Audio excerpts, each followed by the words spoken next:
how's the game changed now that you're back in it from the Baylor days or the Temple days, Coach? I think it's just the portal's probably the biggest thing, and I think a lot of I think a lot of schools maybe are getting away from what they believed in because there's such pressure on you now. I think people think you can flip the team really quickly.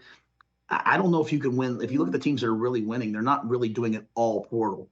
And so, I mean, your team can change year after year. And sometimes, like I talked to our media this week, you think, oh, well, this is going to be an easier. You don't really know who you're going to be playing against because of their ability, because they can bring in transfers. Indiana's a completely different team this year than it was last year. We're a different team than we were this year than last year. So I think it's just the volatility of the rosters has changed. And I think you have to find that sweet spot of, I'm going to bring in high-end talent, but I'm also going to develop and grow and recruit high school players so that I always have this really strong base. And that wasn't something I had to really deal with back then. I'm lucky I went to the NFL and had that free agent experience and was able to, maybe to blend my time in college with my time in the NFL for this new hybrid model we have. But I mean, in the NFL, there's rules. That's right. Like for everyone, and contracts and unions, and obviously you deal with agents as well. But have you had a player come in your office and basically say, play me or lose me to the portal? Have you had something like that yet? No, what I've had is I've had kids come into me and say, hey, coach, this school called me and said, hey, they can pay me, $15,000 a month if I transfer there. And, I love it here, but maybe I'm making, 1,000 here.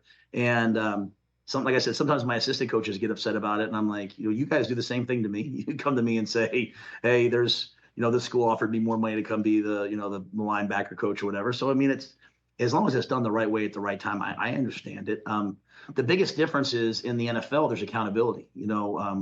If you tamper with somebody, you could lose a draft pick. Roger Goodell and Troy Vincent, they're not playing around. They're going to come take what's yours to maintain a fair playing field and an even playing field. And in college, there's really not that even playing field. There is no accountability. You can kind of do what you want. And the problem is when there's no rules or when the rules aren't followed, the people who follow the rules fall back, and the people who don't care about rules ascend. And so that's the challenge. It's a challenge of trying to run an ethical program and teach players the right things while also winning. It just makes it a little bit harder now. Yeah, the issue I also have, Coach, is using the analogy where you're like, well, assistant coaches will come to you and say the other school would pay me more money. And let's just say they go to the other school. There is a contract that actually says this is how much money we will give you. Kid goes to another school with a promise of money. They might not get it. And as a matter of fact, they might not even play in the manner in which they've been promised to play because there's another kid coming in from a portal and there's no rule. Like what that's what the whole thing's like. When is there going to be some rules, and who's going to be the ones to actually make them happen? Right. That's what I'm talking about. Well, I think with the House settlement, pending that all going through, I think the one thing I've been so impressed with my interactions with Tony Petitti. I think trying to bring some teeth to this. I'm sure Commissioner Sankey is as well. Yeah. Trying to bring some teeth to all this, because to your point, when we do these things, sometimes we say, hey, this is in the best interest of the student athletes, and that's a small percentage, or maybe a medium large percentage. But there's a lot of young people out there that left and went into the portal. Some because their schools told them, hey, you need to leave. Some because they were promised things. They went somewhere last spring, because now you can transfer more than once. At the end of the spring, and the second school said, you know what, we don't have any use for you.